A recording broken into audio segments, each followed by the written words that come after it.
네, 은혜로운 연주 감사합니다. 성만의 케니지. 참 세계 내내도 손삭이 없는 우리 이두현 집사님 특주 너무 감사하고 은혜 받았습니다. 오늘 함께 보실 하나님 말씀은 열왕기상 18장 41절에서 46절까지의 말씀입니다.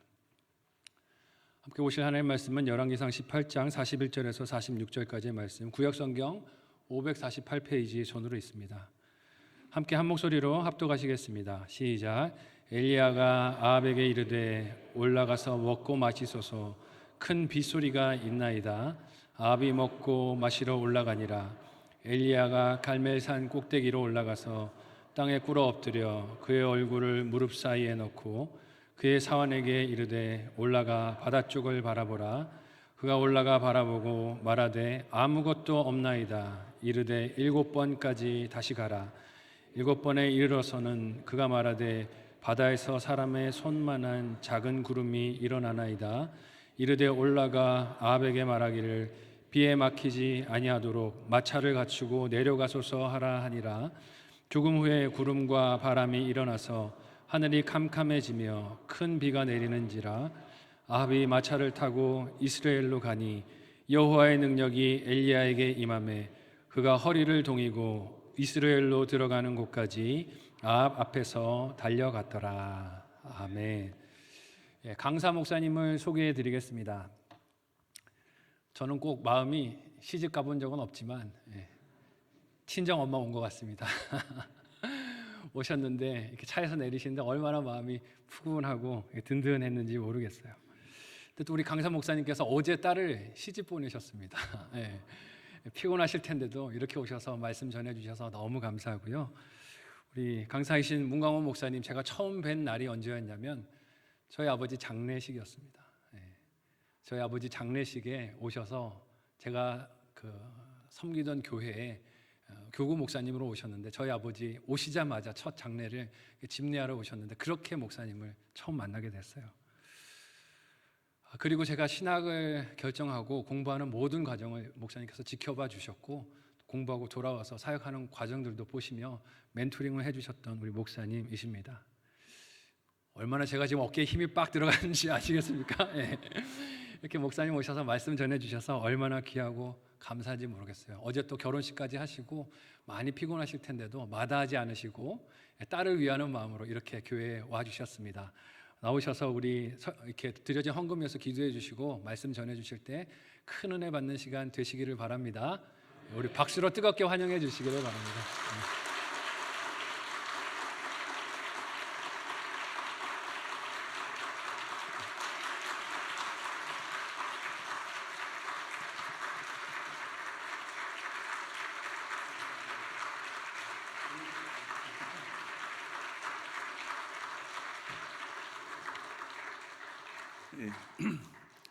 이렇게 큰 환영을 받으니까 너무 감사합니다. 이렇게 많이 원래 나오세요 저녁에? 너무 제가 깜짝 놀래가지고 저녁 예배를 드리는 교회도 별로 없고 또 이렇게 많이 오시는 교회도 별로 없습니다. 근데 성만교회는 아마도 저녁 예배, 새벽 예배, 심야 다 이렇게 나오시는 것 같은 생각이 막 드는데 하여튼 오늘 제가 깜짝 놀랐습니다. 이렇게 많이 오셔서. 그런데 또 한편은 첫날 이렇게 많이 오시면 이게 또 부담스럽습니다. 부흥회를 3일을 해야 되는데 첫째 날보다 둘째 날이 많이 오고 또 둘째 날보다 셋째 날이 많이 오고 그래야 되는데 첫째 날 제일 많이 왔어. 두 번째 날 줄었어. 세 번째 날은 거의 안 와. 그러면 얼마나 강사는 힘이 빠지겠습니까? 근데 저를 위해서 그러는 건 아니지만 오늘 오신 분들은 내가 잘못 걸렸다. 내가 3일은 꼼짝없이 나오게 됐구나. 이렇게 생각하시고 3일만 나와 주신다면 요나가 3일 만에 다시 배에서 나오잖아요. 그죠? 그래서 정말 우리가 우리 그런 마음으로 3일 동안 기도한다면 하나님이 응답해 주시지 않겠습니까, 여러분? 그래서 이번에 주제가 응답하시는 하나님이란 주제를 가지고 쭉 같이 말씀을 나누면서 우리가 기도를 좀 하려고 합니다. 하나님 말씀을 이렇게 좀 저도 오랫동안 말씀을 증거하는 사람이기도 하고 또 듣기도 하는 사람이지만 그런 것 같아요. 전하는 사람 입장에서는 뭔가 준비한 말씀을 다 증거하고 싶은데 듣는 사람 입장에서는 짧은 설교가 최고로 은혜가 되거든요. 그래서 한 부흥회를 해도 한 40분, 50분 넘어가면 시계를 보기 시작합니다. 시계를 보기 시작하고 50분이 넘어가면 저보고 시계를 보라고 이렇게 가르쳐 줍니다. 그런 분위기가 이제 되거든요. 그래서 앞에 30분까지 은혜를 받다가 40분, 50분 때는 받은 은혜가 깎여지기 시작하고 그래요. 그래서 설교를 많이 하거나 또 오래 듣거나 막 그런 것보다 이번 부흥회 3일을 해야 되는데 이 3일 부흥회 동안에 꼭 뭔가 하나 얻고 싶은 게 있어요. 그것이 뭐면 전에는 기도를 해도 그냥 정해진 시간 좀 기도를 했다고 한다면 이제는 내가 기도하는 시간이 길건 짧건 크게 하건 작게 하건 간에 내가 하는 기도를 하나님이 분명히 들으신다는 그런 확신이 생기고 그리고 하나님은 반드시 응답하신다는 그런 믿음과 또 그런 경험들이 우리 삶에 있었으면 참 좋겠다는 거죠. 신앙생활을 오래 하면서 하나님 기도 응답 하나님의 응답을 받아보셨습니까? 라는 질문이 참 두렵잖아요. 그런데 응답은 받았음에도 불구하고 또 그렇게 실현됐습니까? 라는 그런 질문에도 또 참 어렵습니다. 3일 동안 응답하시는 하나님이란 주제를 가지고 같이 한번 깊이 생각하고 이번 부흥회를 통해서 내가 정말 하나님이 응답하시는 분이구나 하는 것을 깨달았으면 참 좋겠다는 생각이 듭니다. 우리 원 목사님 친정이라고 생각하는데 친정 아빠인지 엄마인지 제가 모르겠습니다만은 그래요. 우리 원 목사님 너무 착해요. 네. 다른 표현을 할 수가 없어요. 우리 원 목사님은 너무 착해. 예. 사람이 그렇게 착해가지고 매일 손해 볼 것 같은 생각이 들어요. 그런데 그 착한 성품이 저는 성만교회 성도님들에게 큰 복이다. 저는 그렇게 생각을 합니다. 오래전에 그 목사님들 대상으로 교회성장연구소에서 조사를 했어요. 어떤 목사가 되고 싶습니까? 했대. 저는 그게 굉장히 중요한 자료라고 생각하는데 말씀 잘 증거하는 목사, 그리고 풍성하게 공부도 많이 해서 지적인 전달, 그리고 또 어떤 영향력 있는 행사를 할 수 있는 그런 교회, 이런 것들 여러 가지가 있었어요. 목사님들은 목회를 할 때 뭔가 사명을 가지고 우리 교회가 이런 교회가 되기를 싶습니다. 이렇게 좀 세상을 변화시키길 원합니다. 이런 꿈을 갖고 목회를 하잖아요. 그런데 교인들이 원하는 목사상의 1등은 전혀 다른 것이었어요. 사랑이 많은 목사였어요. 교인들이 원하는 거는 사랑이 많은 목사, 목사가 원하는 교회는 힘 있고 능력이 있는 사역을 하는 교회다. 그러니까 이게 굉장한 괴리감이 있죠, 그죠? 여러분 훈련시키려고 하면 또 막 가르치고 계좌 훈련하고 교육시키고 이렇게 교회를 올바르게 성도를 교훈하고 끌어가려고 하면 착해져요, 나빠져요? 나빠질 수밖에 없는 거죠. 그래서 엄마 아빠가 맨날 싸우는 게 뭐예요? 악역은 왜 나한테만 시키냐 이거잖아요, 그죠? 왜? 당신은 애들한테 좋은 얘기만 하고 용돈만 주고 엄마한테 나한테 막 이렇게 교육시키라 그러니까 힘들잖아요. 그런데 악역도 할 수밖에 없거든요.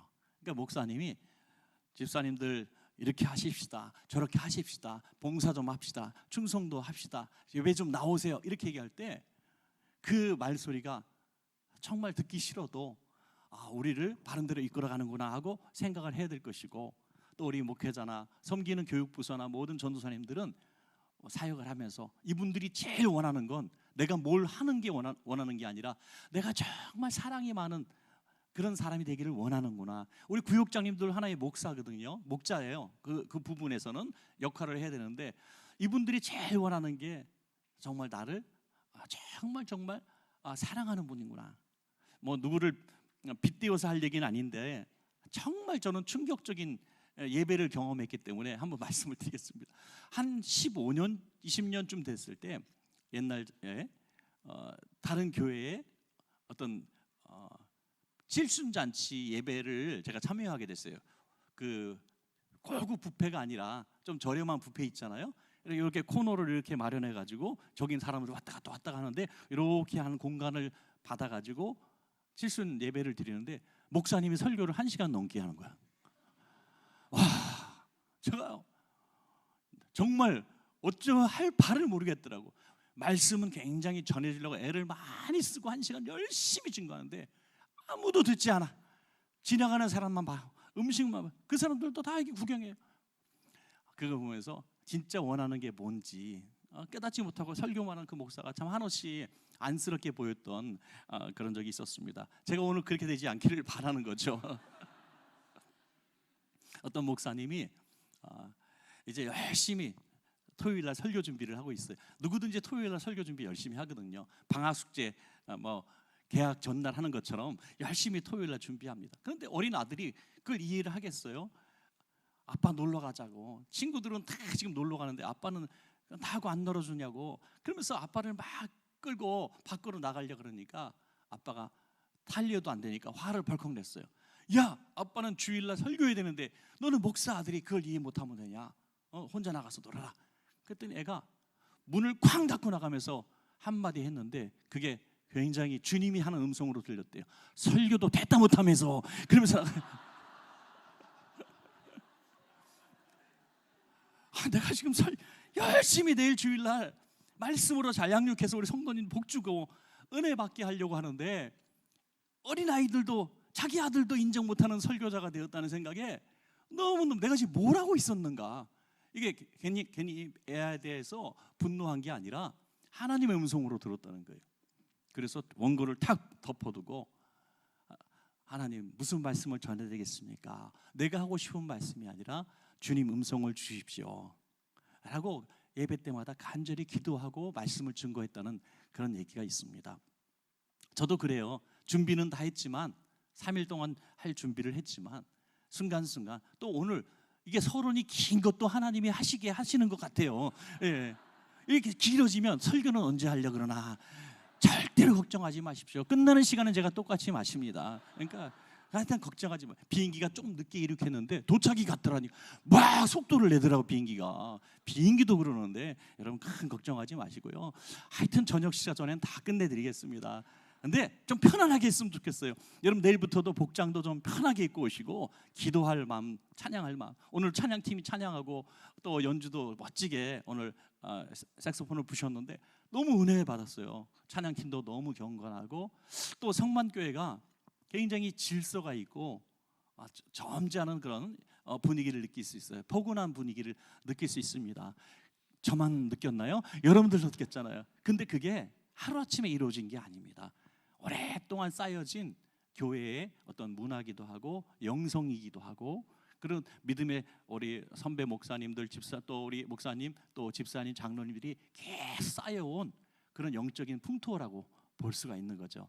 굉장히 저는 포근하고 좋습니다. 그리고 또 웃긴 얘기 하는데 좀 웃어줘야지 안 웃고 이게 뭐가 웃겨 그러면은 내가 너무너무 힘들어요. 저는 제가 섬기는 원천교회가 뭐 연희동에 있어요. 연세대학교 바로 옆에 이렇게 있는데 우리 집사람이 어저께 와서 그런 얘기 하더라고요. 우리 교인들 참 착해. 당신이 웃기지도 않는 얘기를 했는데 막 웃어줘. 그렇게 맞아요. 그런 분위기가 되면 모든 게 용서가 됩니다. 좀 그래서 오늘 첫 번째 우리 한번 생각해 보도록 하겠습니다. 먼저 헌금을 위해서 기도하라 그랬으니까 기도하도록 하겠습니다. 기도하겠습니다. 하나님 감사합니다. 정성의 예물 하나님 앞에 올려드렸습니다. 성회를 하면서 소원을 가지고 예물을 드립니다. 하나님 3일 지난 이후에 반드시 이 기간 내에 주님의 응답이 있기를 소원합니다. 실존하시는 하나님, 살아계신 하나님, 오랫동안 들어왔지만 만나지 못했다면 이번 성회의 세미한 음성 꼭 듣게 하시고 그것이 하나님의 음성이었다는 확증을 갖기를 원합니다. 그래서 드려진 이 귀한 예물들 가운데 하나님 복 내려주시고 30배, 60배, 100배로 갚아주시옵소서. 참으로 미련하고 부족해서 아무 곳에 설 수 없는 연약한 종입니다.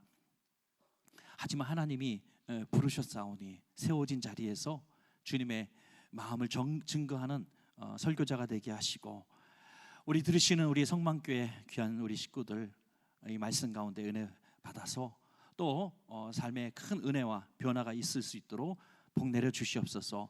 3일 동안 가정에 어려운 일 없도록 도와주시고 사건 사고 막아주셔서 은혜 받는 데 집중할 수 있도록 복 내려 주시옵소서. 예수님의 이름으로 축복하고 간절히 기도하옵나이다. 아멘. 자, 오늘 말씀의 제목 한번 따라해 주세요. 엘리야의 3번의 기도. 네, 엘리야의 세 번의 기도입니다. 열왕기상 18장부터 이렇게 오늘 읽으셨는데 한 뒷부분까지 조금 한 장 두 장을 같이 이렇게 읽으시면 한 장 반 정도 되는 공간 안에 세 번의 기도가 계속 연속적으로 기록되어 있습니다. 우리가 엘리야의 기도하면 하나만 기도가 보통 생각이 나죠. 갈멜산 제단에서 850대 1로 싸워가지고 하나님의 불이 떨어져서 또랑의 물까지 다 태워버리는 그런 대승리에 대한 얘기를 많이 합니다. 그래서 엘리야 하면은 그런 갈멜산 제단에 불을 내린 하나님의 사람 이렇게 기억을 하는데요. 연속적으로 그 이후에 두 번에도 아주 기도가 나오는데 이 세 번의 기도를 하나씩 살펴보면은 저와 여러분이 지금 하고 있는 또 해야 되는 모든 기도가 그 안에 다 들어 있어요. 참 신기하죠? 이 세 번의 연속적인 기도가 지금도 하고 내일도 해야 될 기도라고 하는 것이죠. 그래서 기도에는 분명히 목적이 있어야 된다는 거예요. 중언부언하는 기도 하나님 응답하실 수가 없습니다. 지금 내가 기도할 때 분명히 뭘 향해서 말을 하는 거죠. 여러분 이것은 굉장히 인격적인 관계 속에 있습니다. 우리 집사님 집사님 저 좀 만납시다 하고 만났어요. 저 앞에 카페 커피숍에서 만났는데 얘기를 안 해요. 그러더니 갑자기 애 얘기하다가 남편 얘기하다가 뭐 갑자기 막 횡설수설 왔다 갔다 해요. 그러더니 그냥 시간 됐으니까 그냥 가자는 거예요. 아니 집사님 나 얘기하자고 불렀잖아. 그냥 이런 얘기하려고 불렀어요. 그러면 얼마나 한심해 보입니까 여러분. 뭔가 얘기하자고 불렀으면 얘기할 목적을 가지고 부른 것으로 이해하지 않겠어요? 여러분 오늘 기도하려고 이 자리에 왔습니다. 기도하려고 오신 거예요. 그냥 말씀만 들으려고 온 게 아니라 주님 만나기 위해서 오신 거라는 거죠. 강사 만나기 위해서 오신 것이 아니에요.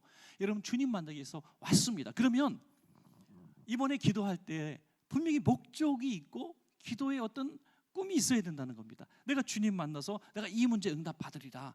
그 집중하리라. 그런데 어느 날은 이런 기도에 집중할 수 있고 또 어떤 날에 이런 기도에 집중할 수 있다는 거죠. 이게 횡설수설해서는 안 된다는 겁니다. 그래서 엘리야의 세 번의 기도를 보면서 우리가 집중해야 될 기도 그 순간에 이렇게 해야 되겠구나 하면 생각하면 좋겠습니다. 첫 번째로 엘리야의 했던 기도는 갈멜산 제단의 기도겠죠. 우리가 잘 아시는 대로 이 갈멜산 제단의 기도를 요약한다면 하나님의 영광을 위하여 불을 내리는 기도였다. 하나님의 영광을 위하여 불을 내리는 기도. 당시에 아합 왕 때에 이 바알과 아세라를 섬기는 그들이 하나님을 이제 대적하고 선지자들을 잡아 죽입니다. 그래서 3년 6개월 동안 기근이 계속되죠. 3년 6개월 동안 3년 6개월 기근이 되니까 지금처럼 뭐 수리 시설이 돼 있을 만무죠. 그러니까 땅이 쩍쩍 갈라지고 굶게 됩니다. 그러면 이 바알과 아세라 풍요의 신, 농경의 신을 섬기는 그들이 3년 6개월 동안 비가 내리지 않으면 자기 신들 앞에 원망하거나 불평을 해야 되는데 엘리야 때문이라는 거죠. 엘리야가 저주 내리는 까닭에 그렇다는 거예요. 그래서 엘리야가 다시 와서 뭐라고 합니까? 어느 신이 참신인지 그러면 한번 가려보자. 지금 비가 안 와가지고 하나님이 참신이냐 바알과 아세라가 참신이냐고 견주는데 이게 대격을 하는데 지금 기근 때문에 문제가 생겼기 때문에 해결할 수 있는 문제는 뭡니까? 비예요. 비를 내리는 신이 참신이다 이렇게 하고 영적 전쟁을 해야 되는데 왜 갑자기 불입니까? 안 그래도 기근이 있고 태양빛이 계속 쪄서 더워 죽겠는데 시원한 비를 내리는 기도가 참 기도인데 왜 불을 내리는 기도를 하자는 겁니까? 이해가 가지 않잖아요. 그런 생각 안 해보셨어요? 기근 때문에 지금 기도하는 거예요. 기근 때문에. 그런데 비가 아닌 불을 내리는 기도를 하자고 엘리야가 제안합니다. 이 기도의 순수한 목적은 뭐냐면 비가 아니라는 거예요. 기근의 해갈이 문제가 아니라는 겁니다. 지금 중요한 것은 내가 하나님을 섬기지 못하고 하나님을 거역했기 때문에 당하는 고난인 것을 그들이 깨닫기를 바랬다는 것이죠. 여러분 우리가 기도할 때 가끔씩 하나님 내게 왜 이런 기근이 내렸습니까? 왜 이렇게 금년처럼 힘든 때가 없습니까? 왜 이렇게 기도하고 했던 사업이 안 됩니까? 내 자식 때문에 왜 이렇게 나에게 눈물을 줍니까? 내가 신앙생활이 왜 이렇게 힘듭니까? 전에는 즐겁게 신앙생활 했는데 이제 교회 오는 것도 즐겁지 못하고 기도하자 그래도 행복하지 못하고 일주일 중에 주일이 제일 행복해야 되는데 주일이 제일 피곤해. 교인들 만나는 게 너무 힘들어. 그래서 조금만 나를 건드려다오, 교회를 확딱 옮겨버리게, 이런 마음을 갖고 교회를 나오는 그 발걸음이 무슨 꿈이 있고 기쁨이 있겠습니까? 그런 분에게 기도한 것이 다 응답받고 부자가 되고 해결되고 나한테 상처 준 사람이 와서 미안하다 그러고 그러면 문제가 해결될까요? 아닙니다. 그때는 내가 하나님의 불을 봐야 될 때입니다. 하나님의 힘을 보아야 될 때예요. 그래서 비보다 하나님은 먼저 불을 내리기를 원하셨습니다. 그래서 그 불을 통해서 순수하게 이 백성들의 생활에는 전혀 영향력을 줄 수 없었지만 영적인 먼저 각성이 이루어진 것이죠. 여러분, 그렇습니다. 먹고 사는 문제, 우리 삶의 문제가 많이 문제가 있습니다만 그걸 기도해야 됩니다. 물론 그 문제를 가지고 금식도 하고 부르짖을 필요가 있습니다. 사업의 문제를 가지고, 먹고 사는 문제 가지고, 자녀들의 문제 가지고. 그러나 더 중요한 우선순위가 있다는 거죠. 더 중요한 우선순위는 내 영혼이 잘된 같이 하는 거예요. 영혼이 먼저 잘 돼야 됩니다, 여러분.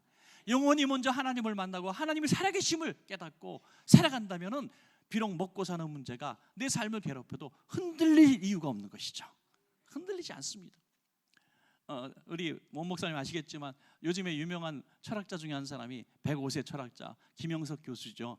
그분 저희 교회에 자주 나오시고 그 가족들은 저희 교회 성도입니다. 그런데 그분이 이제 했던 얘기 중에서 굉장히 귀한 말씀이 많아요. 그래서 제가 설교 때도 많이 써먹어요. 식구들 앉아 있는 데서 많이 써먹는데 한 번은 이런 얘기를 해요. 지금 한국 기독교회가 길을 잃었다, 위기다라고 얘기합니다. 근데 많은 사람들이 얘기할 때 이 위기의 원인이 목회자의 타락, 교회의 물량, 또 이런 기복신앙, 이단의 극성, 또 탈종교화, 여러 가지 문화적인 침범들, 이런 것들을 많이 얘기를 하고 있는데 자기는 그렇게 생각하지 않는다는 거예요. 저는 이 철학자의 아주 명쾌한 통찰력이 굉장히 대단하다고 봅니다. 여러분 듣고 싶지 않으세요? 한국교회 위기가 뭐냐? 이유가 뭐냐? 저는 딱 그 얘기예요.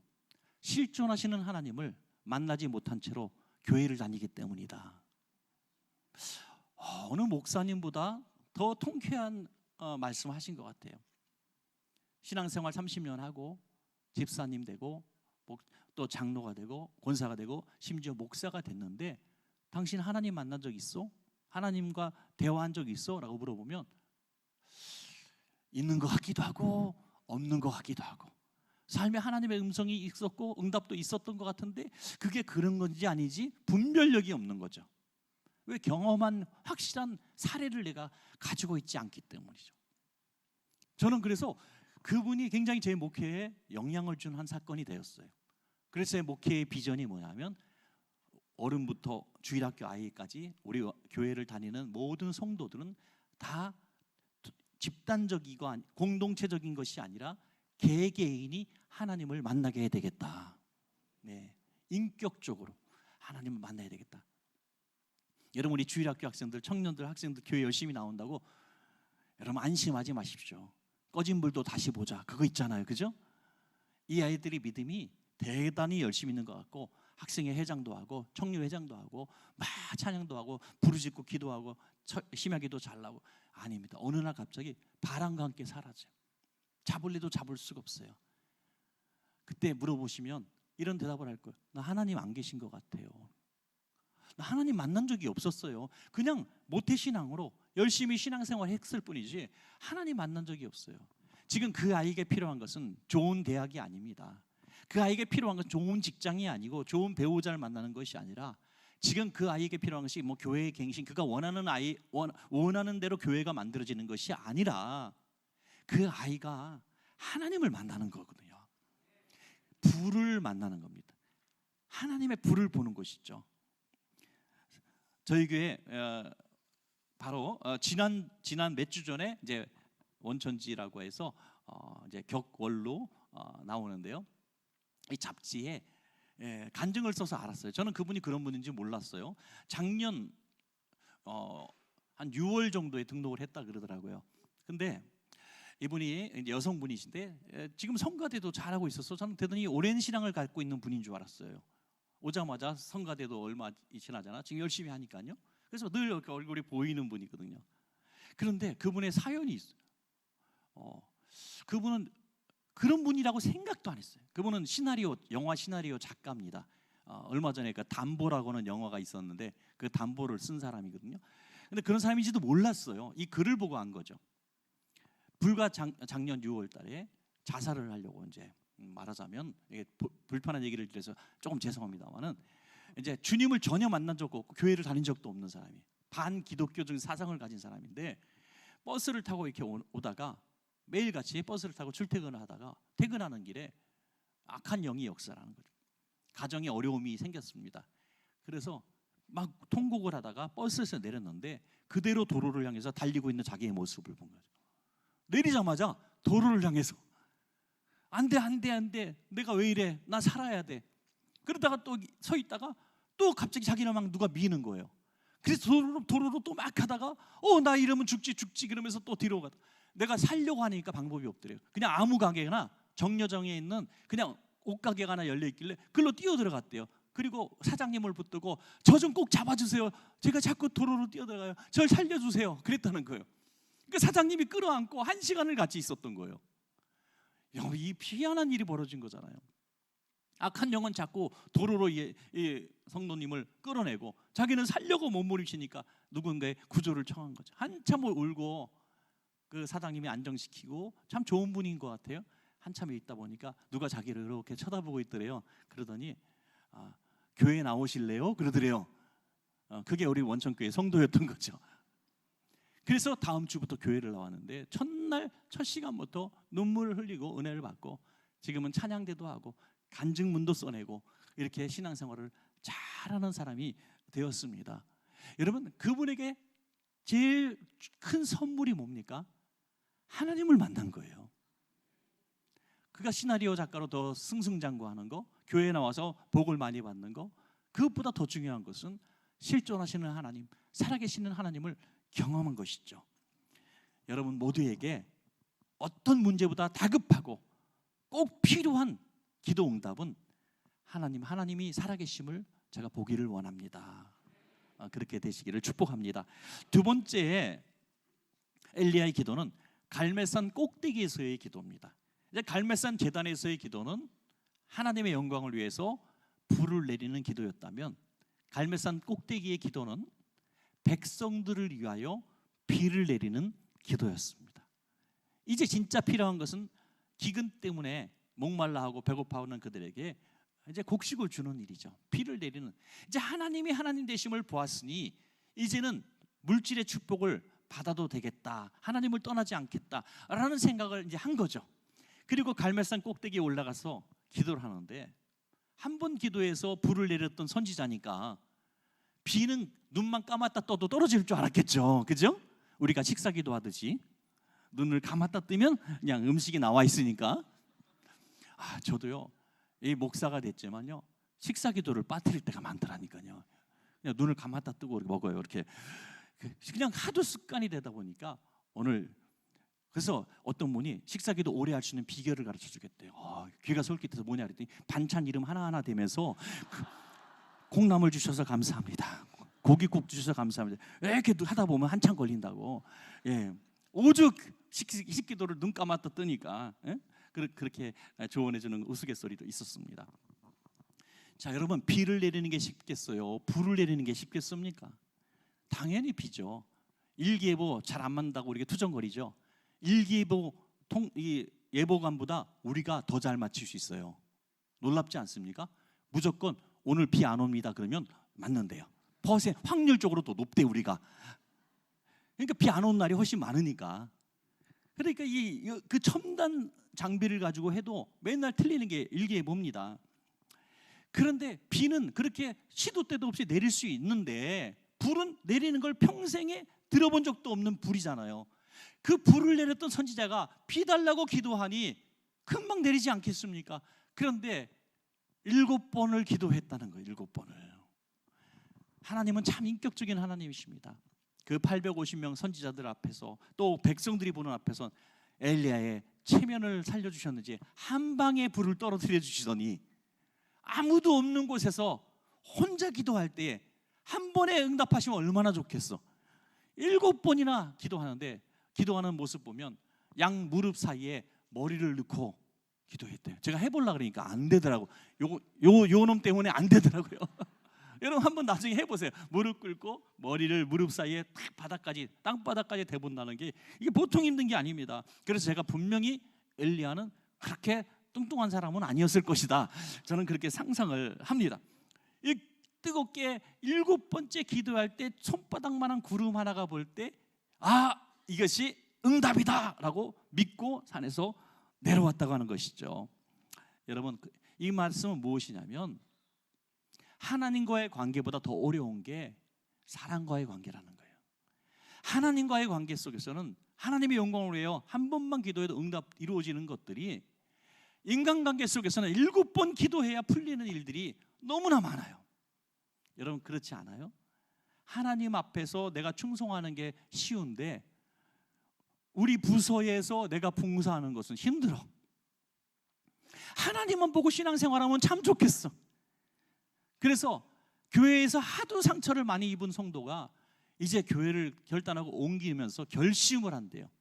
오늘도 저는 그런 소리 들었어요. 우리 성도님한테 결심합니다. 또 결심합니다. 이번에 가는 교회에서는 아무 봉사도 하지 않으리라, 은혜만 받으리라. 그래서 제가 그 비결을 가르쳐줬다니까 우리 교인들한테. 예배 5분 후에 들어오시고 축도 전에 나가시면 됩니다. 그러면 교회에서 시험 들 일 없어요. 예. 그런데 그렇게 신앙생활에서는 안 되는 거 아닙니까? 열심히 봉사하고 헌신하고 하나님 그러기를 원하시거든요. 그렇게 하다 보면 또 상처를 입어요. 제가 잘 알고 있는 이제 우리 장로교 교단의 총회장 출신이시고 한국 교회 전체 대표까지 하셨던 분이 이제 막 은퇴를 하셨어요. 교인도 한 1만 명 이상 출석하는 대형 교회입니다. 그래서 이제 은퇴하시면서 우리 몇 명을 초청하셨어요. 우리 동생들을. 그래서 같이 식사를 하는데 이분이 심각하게 이런 얘기를 하는 거예요. 우리 아우 목사님들, 저는요 목회에 실패한 사람입니다. 그래서 우리가 목사님, 교인이 1만 명이 넘는 교회고 한국교회 대표까지 하신 분이 목회에 실패했다고 그러면 우리는 어쩌란 말입니까? 그랬더니 내 얘기 좀 들어보라는 거예요. 나는 목회는 하나님만 보고 하면 되는 줄 알았어. 하나님만. 그래서 하나님 바라보면서 해왔다는 거예요. 그럼 하나님만 보고 하는 거지. 그럼 목회는 뭐 누굴 보고 합니까? 그게 아니라는 거예요. 목회는 사람을 보고 해야 된다는 거죠. 사람을. 하나님을 보고 신앙생활하는 건 누구나 할 수 있지만 내게 맡겨주신 사명이 하나님의 양들이라는 거죠. 양들. 그들을 내가 보지 못했다는 거예요. 그들의 눈물을 보지 못했고 그들의 슬픔을, 그들의 기도를 보지 못했다는 거예요. 그 얘기 들으니까 정말 깨달음이 되더라고요. 그렇구나. 목회는 성도를 위해서 하는 거구나. 그때 기준이 생긴 거예요. 오늘 중요한 어떤 약속이 있었지만 성도의 필요가 있다면 그것이 우선순위가 되겠구나. 그래서 그때부터 그랬는지 모르겠지만 다른 건 몰라도 제가 장례식은 열심히 쫓아다닙니다. 제주도까지 2번이나 갔다 왔고 부산 정도는 껌이죠. 껌. KTX가 가니까. 한 번은 지난 2주 전인가 3주 전인가 군산에 장례가 나가지고 제가 모처럼 운전을 해갖고, 저는 운전 진짜 싫어하는 사람이거든요. 운전해가지고 가서 딱 올라오는 길에 서울 다 왔는데 전라도 광주에서 초상이 또 났습니다. 그래서 광주는 KTX 타고 내려갔습니다. 바로. 여러분, 이 쉽지 않은 일인데 제가 이거 말씀을 드리려고 하는 거예요. 하나님 앞에는 한 번만 기도하면 될 것도 성도를 위해서 기도하려면 7번 기도해야 되는구나. 여러분 더 힘든 거예요. 하나님만 보고 신앙생활하면요 훨씬 쉽습니다. 그런데 김 집사님도 보이고 박 집사님도 보이고 권사님도 보이고 주방에서 뒤집고 싸우고 교사회에서 싸우고 찬양대에서 싸우고 그러다 그렇게 신앙생활하니까 7번은 기도해야 됩니다. 여러분 이게 뭔 말인지 지금 아시고 계시는 거죠? 네, 내가 하나님의 영광을 위해서 내가 이렇게 사명 따라 살겠습니다는 기도보다 하나님 우리 봉사부서에 우리 기관에 아무개 집사님과 화목하고 그분이 더 봉사하고 건강 회복해서 더 충성할 수 있는 기도는 7배로 해야 된다는 거예요. 7배로. 왜? 마귀가 하나님과 우리 사이에 역사하는 게 아니라 성도 간의 성도 사이에 분쟁을 주고 전쟁을 줘서 하나님을 떠나게 하는 거예요. 나무가 이렇게 있어요. 포도나무가. 근데 우리는 가지라 그랬어요. 김 집사님 이쪽까지, 박 집사님 이쪽까지, 나는 이쪽까지예요. 그런데 이 가지들이 마음에 안 든다고 내가 몸체에서 떨어져 나갈 수 있습니까? 아니면 김집사, 박집사, 예수님에게서 떨어져 라고 말할 수 있습니까? 그러다 보니까 많은 사람들이 자기가 떨어져 나가는 거예요. 그리고 자기는 깨닫지를 못하는 거예요. 나는 성도가 미울 뿐인데, 누가 미울 뿐인데 그 사람 때문에 내가 영적으로 기쁨을 잃어버렸고, 그 사람 한 말 때문에 내가 교회 오는 즐거움도 잊어버렸고 사역도 내려놓게 되었다고 생각하는데 천만의 말씀이에요. 내가 주님으로부터 떨어진 거예요. 내가 그분들이 무슨 역할을 하든지 하나님께 딱 붙어있는 사람은 그분들을 붙잡기 위해서 오히려 7배나 뜨겁게 기도하는 가지가 된다는 겁니다. 그래서 우리 형제 자매를 위해서 더 많은 돌봄과 기도가 있어야 합니다. 그것이 바로 비를 내리는 기도라는 거죠. 이 비 내리는 기도가 성도를 살리게 되는 거죠. 저희 교회 이제 권사님, 지금 그때는 집사님이었는데 이분이 참 불행한 삶을 살았어요. 너무나 가난한 집안에서 이제 어린 시절을 보냈고 일찍 결혼을 했는데 뭐 열악한 가정에 결혼을 했죠. 믿지 않는 남편 만나서 시집 가서 딱 보니까 처음부터 해야 되는 일이 치매로 누워있는 시아버지를 간호하는 일이었어요. 방이 조그만 거 2개 있는 연립주택 1층이었는데 쾌쾌 썩은 냄새가 나더라고요. 시아버지가 전혀 거동할 수 없는 그런 중증 치매 환자, 누워만 계신, 이제 세대고로 시집 와서 그런 분을 보살피는 거죠. 그런데 얼마 후에 아들을 낳았는데 자폐아를 낳았어요. 예. 엎친 데 덮친 격으로 자폐아까지 낳았어요. 얼마나 힘들겠습니까? 그래서 교회를 나오고 신앙생활을 하기 시작합니다. 하나님, 울부짖는 거죠. 너무 고달파요 하나님. 거기다가 가난하기 짝이 없고 자폐아 교육시킬 데가 없어서 그냥 저는 그 자폐아나 아픈 아이를 둔 부모 마음은 정말 짐작도 가지 않아요. 제가 그래서 그런 봉사활동 좀 하고 그랬는데 그분 부모님들을 보면 웃음이 없어요. 진짜 기뻐도 이렇게 웃다가 마는데 껍데기만 살짝 웃어. 속은 늘 아파. 내 때문인가? 내가 잘못해서 아를 낳. 그러니까 이 집사님은 이 아이가 자기 때문에 그런 줄 아는 거예요. 너무너무 힘들고. 그래서 교회에 나와서 울고 불고 맨날 기도하는데 그렇게 좀 잘 자라주면 좋겠는데 어느 날 남편이 집에 오다가 강도를 만나서 뇌를 다쳐가지고 식물인간이 됐어요. 네. 식물인간이 돼가지고 병원에 잠시 있다가 나왔는데 이제 집에서 도와줘야 되니까 돌보고 있었어요. 제가 가봤어요. 가봤더니 한쪽 방에는 치매 중증 시아버지 누워 있고 이쪽 조그만 방에는 남편이 식물인간 돼서 바짝 뼈만 남아가지고 링게를 꽂고 누워 있고 자폐아는 마루에서 뱅글뱅글 돌면서 소리 지르면서 놀고 있고 그 정상적으로 살 수가 있겠습니까? 결국에는 믿는 분이기도 하지만 결국에는 정신적으로 놔버리더라고요. 그래서 정신병원에 입원을 했어요. 그 집안은 이제 희망이 없어요. 가난하고 돈도 없고 케어해줄 사람도 없고 요즘처럼 요양보호 시스템이 돼 있지도 않을 때 한 20년 전 얘기니까 15년 전에서 그때 같은 기관 여전도회에서 그 집에 순본을 만들어 놓고 그 집에 가서 시아버지 또 남편 아기까지 등교시키는 일을 합니다. 돌아가면서 여러분 내 시아버지 하는 것도 힘든데 생판 모르는 그분을 위해서 대소변을 가려내 준다는 게 이게 쉬운 일입니까, 여러분? 여전도회가 그 일을 했습니다. 그리고 한 2년 후에 이분이 이제 정신적으로 온전하게 되고 회복이 되어져서 그 2년쯤 지났을 때 어떻게 공교롭게도 시아버지, 남편 줄대듯이 다 돌아가시고 이제 아이만 잘 키우면서 교회 생활하면서 정신적으로 몸으로 굉장히 허벅하게 됩니다. 그리고 그분에게 제가 뭘 해야 되는데 뭘 할지 모르고 있는 그분에게 제가 신학을 해본 적도 없는 그에게 전도사 제안을 했습니다. 아니 전도사는 신학을 해야 되는 거 아닙니까? 집사님, 그때는 권사님이지. 권사님은 전도사보다 더 잘할 수 있습니다. 그럼 내가 뭘 하면 돼요? 성경도 잘 모르고 가르치지도 모르는 권사님은 이렇게만 하면 됩니다. 그냥 가서 울어요. 울어. 그냥 가서 울면 돼요. 권사님 가는 집집마다 울 이유밖에 없는 집들일 겁니다. 자식의 문제가 있는 집 가면 아들 생각하고 재우인데 재우 생각하고 우세요. 뭐 부모님 때문에 시부모님 때문에 힘들어하는 분 있다면 당신 얘기를 하세요. 남편, 야 식물인간으로 누워 있는 것보다 살아 있는 게 나은 거예요. 그래도 예? 그렇잖아요. 예? 누가 그러더라고요. 남편 하도 욕을 하니까 그럼 바꿔 그러니까 아이고 그래도 바꿔서 언제 또 교육시키냐 이거예요. 예? 그냥 쓰던 사람 쓸랜다. 그런다는 거예요. 그렇지 않아요, 여러분? 한번 관계를 맺고 이렇게 살아간다는 게 얼마나 깊은 시간들이 필요하겠습니까? 근데 이분이 그걸 경험을 다 한 거예요. 아니나 다를까 신방 갈 때마다 이분은 진짜 울어요. 통곡을 하고 울어요.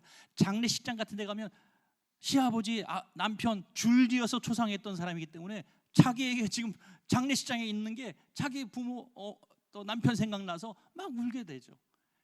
그랬더니 너무 사랑이 많은 전도사님으로 인정을 받고 은퇴 때까지, 얼마 전에 은퇴하셨는데 은퇴 때까지 아주 은혜롭게 완주를 하고 지금 다시 권사님으로 돌아가서 사역하고 있습니다.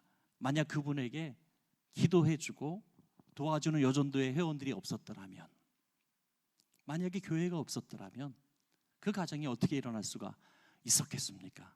이제 재우가 얼마 전에 직장에 들어가서 월급을 타서 엄마에게 용돈을 드린다 그런 얘기 들었어요. 얼마나 감사한 일입니까? 우리 성만교회 여러분, 하나님과 앞에서 불을 내리는 것도 중요하지만 성도들 사이에서 7번씩 기도하고 노력하고 수고하고 섬김으로 정말 행복한 여러분들 되시길 바랍니다. 김영석 교수님 얘기를 했습니다만 김영석 교수님이 돌아가실 무덤이 지금 만들어져 있습니다. 이미. 그리고 무덤 앞에 묘비를 이제 이름을 넣어야 되는데 묘비에 뭐라고 새겼으면 좋겠습니까? 라는 기자의 질문에 이렇게 얘기하시더라고요. 당신이 계셔서 행복했습니다. 당신의 존재, 당신이 있음으로 말미암아 내가 행복했습니다. 여러분 이거 굉장히 귀한 얘기 아닙니까?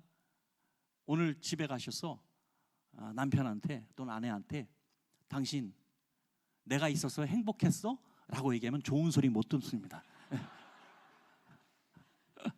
다음 생에 그딴 소리 하지도 마십시오.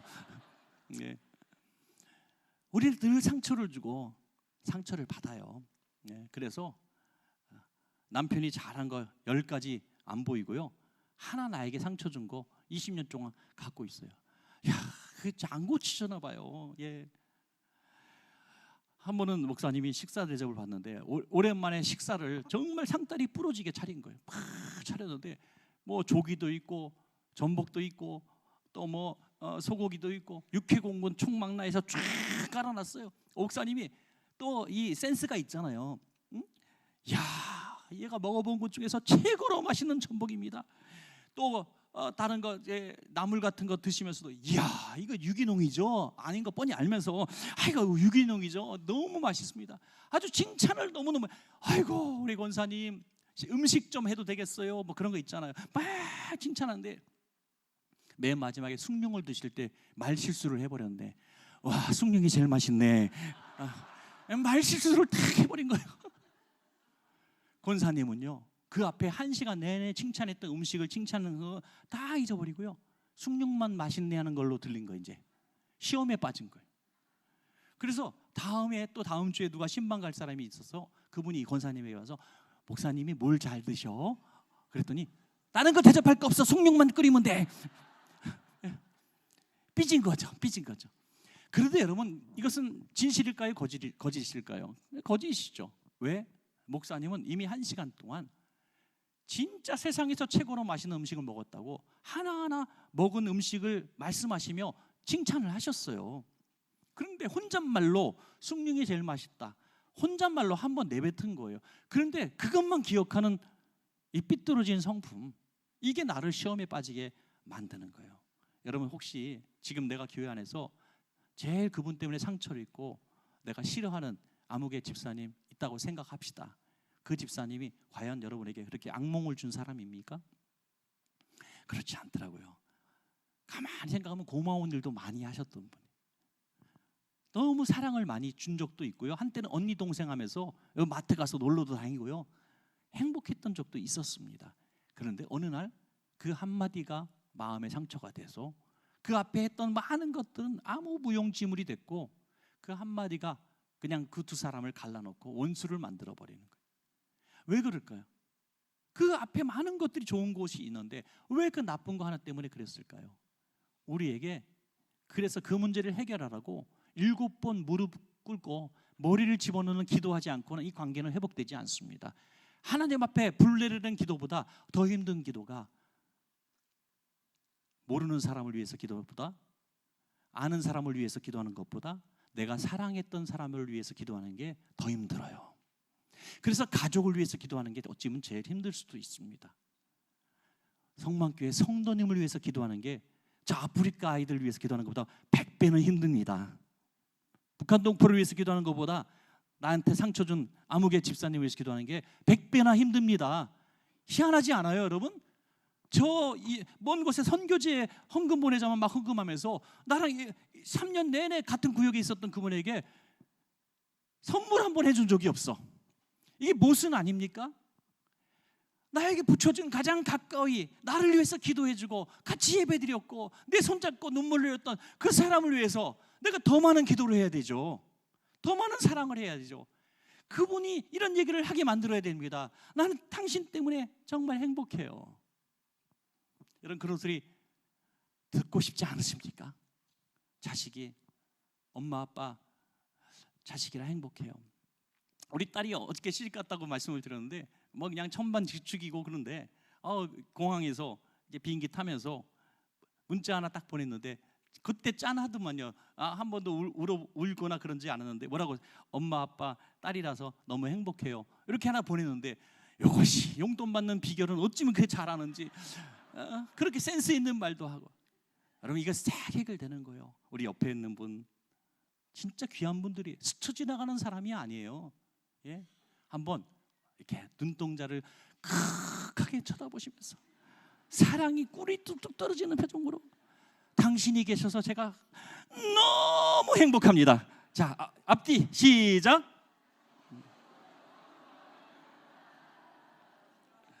할렐루야. 얼마나 감사합니까? 얼마나 감사합니까? 이렇게 사랑의 관계가 회복되는 게 여러분의 기도가 쌓여져야 가능합니다. 기도로 먼저 이기시고 그렇게 여러분 화해하시고 하나가 되시기를 축복합니다. 마지막 세 번째 기도는 로뎀나무 아래서의 기도죠. 이제 850명을 다 처단하고 또 이제 비를까지 내리는 기도까지 해서 비까지 내렸습니다. 이제 모든 문제가 종결이 되었습니다. 끝난 거잖아요. 그럼 백성들이 이제 하나님께 돌아와야 하는 겁니다. 야, 하나님은 참신이구나. 불을 내렸구나. 하나님은 참신이구나. 기근을 해결해 주셨구나. 우리가 원수를 처단하니까 이 악의 근본들을 850명을 처단하니까 하나님이 이제 노염을 부셨구나. 그러면 이제 우리는 하나님만 섬겨야지. 이걸 기대하는 거죠. 그런데 오히려 이세벨은 내가 저를 죽이고 말겠다고 죽이기 위해서 이제 군사들도 모집하고 이런 모습을 보게 되죠. 그래서 도망을 가게 됩니다. 도망을 가게 돼요. 불까지 비까지 내렸던 엘리야가 도망을 갑니다. 너무 지쳤어요. 너무 피곤합니다. 로뎀나무 아래에 탁 누워가지고 하나님 나는 별 볼 일 없는 인간입니다.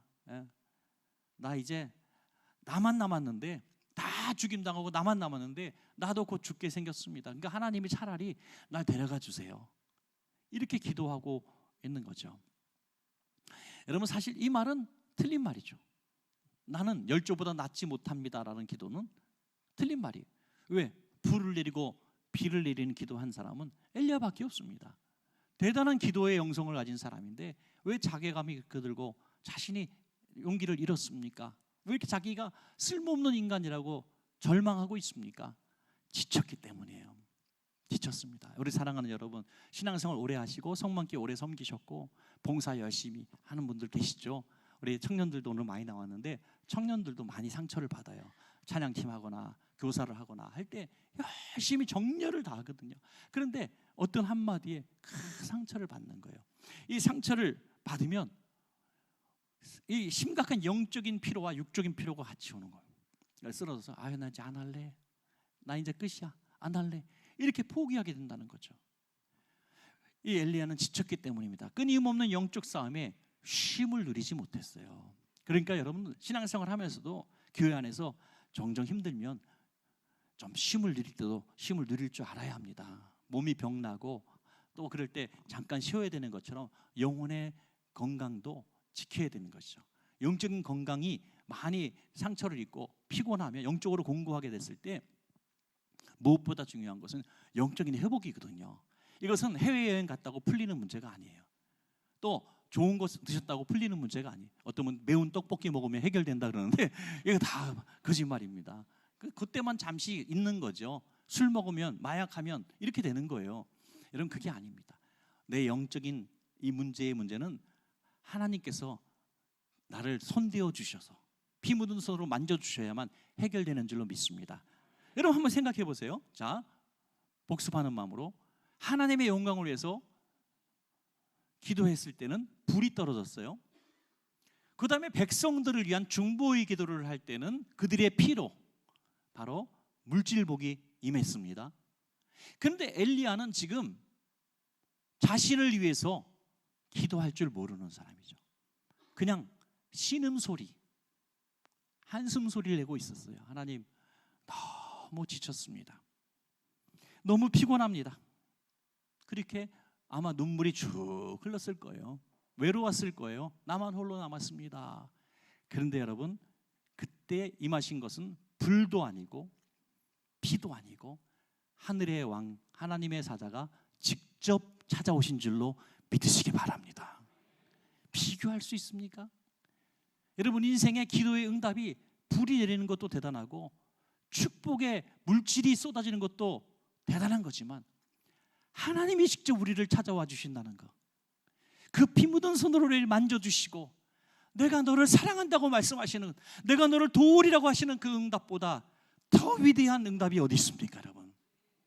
그런데 그 장엄한 기도, 막 제단에 불덩어리가 쏟아지게 하고 하늘이 막 열리고 폭풍우가 쏟아지는 것보다 더 위대한 하나님의 응답은 부르짖지도 않았던 그 기도, 신음소리만 듣고도 응답하시는 하나님의 소리를, 하나님의 손길을 만날 수 있었다는 거예요.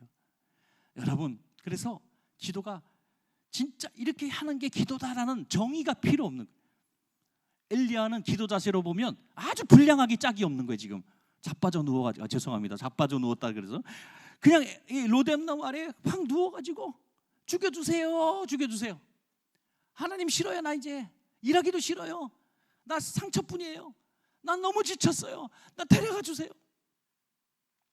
진짜 교회 사역에다 지치면요 우리 너무 힘들어요.